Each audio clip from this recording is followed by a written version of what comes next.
Hi friends, welcome back to Via Meditation channel. In today's video, I'm going to discuss the need for having a formal meditation practice.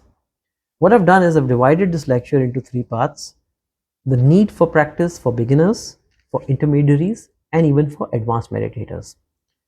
And I'll try to put my thought process in this video. See, for beginners, I think it's too simple. Like when you start off with anything, you need practice. You start swimming, you need practice. You take up a new sport, you need some kind of practice. So it's not a rocket science that when you start meditation, you need to do some practice. But when we use the word spiritual practice, it is not exactly the practice that we do in mathematics or in a sport.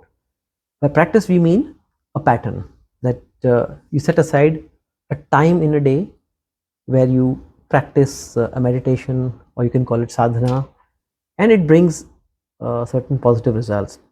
So for beginners, you see, if you read some studies of NLP and other universities regarding that subject, you will see that a man gets about 50 to 80,000 thoughts in a day, which means there's a thought every 1 second or every half a second. So there's a lot of traffic of thoughts. So what happens when there are too many thoughts? It results into a duality of fears and desires.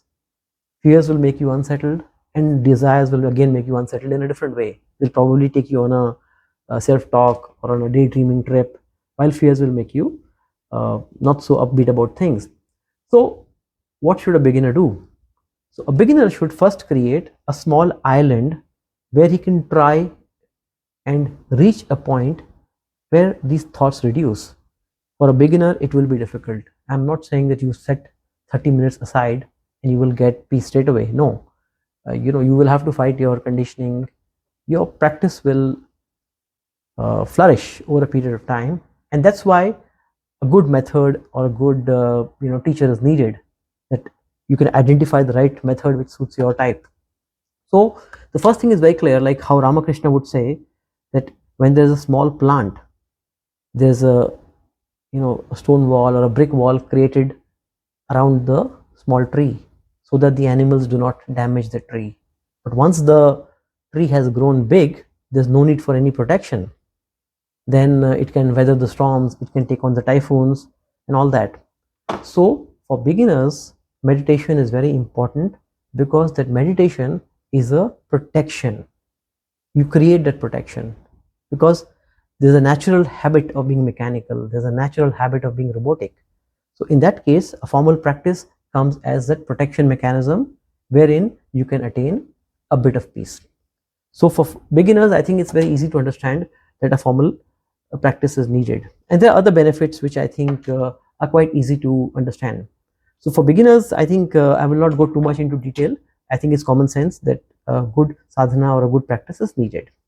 Now let's come to the second stage, which is the intermediate meditators. Now this is the time where intermediate meditators have had moments, they've tasted peace, they might have tasted something very, very serene. So they have reached a certain point in the journey where they know that the talk of meditation is not a myth. They have seen it for themselves, that it is a reality, it is a concrete reality.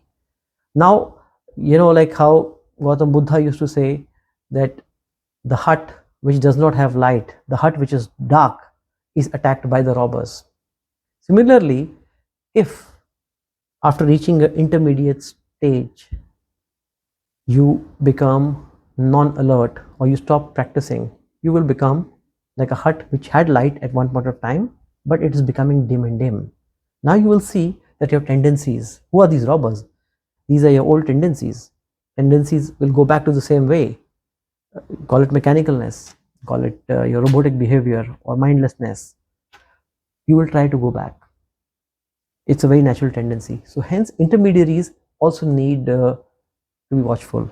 They have to be also very careful about not falling back into the same rut, as a beginner. So in this thumbnail I put a snakes and ladder. The beginners actually have nothing to lose. They're just beginners. They were not meditating, and if they don't meditate, their life will not change. But intermediary people now have something to lose. They've reached a certain stage, and if you stop meditating and do not have a regular practice, you could be bit by the snake of mindlessness, and again you will fall down to the starting point. If you fall down to the starting point, of course you still have an advantage over a beginner because you have tasted it, right? So you can probably go back. There would be a little calling which will pull you, but still you've fallen back. So like we say, rajas, tamas, sattva. So normally in intermediary cases you will see rajas is the positive force, tamas is the negative force. Rajas minus tamas is not so strong in most cases in daily life. Hence sattva, which is the method. Method comes as a force multiplier. Hence it is needed for intermediaries to be also practicing. Now I'll come to the final stage, which is the advanced meditators.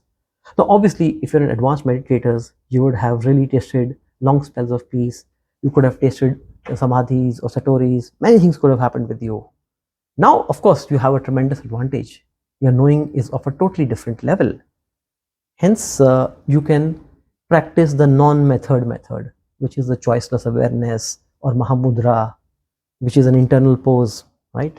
It's not a external pose, but the internal pose of being in a state of choiceless awareness.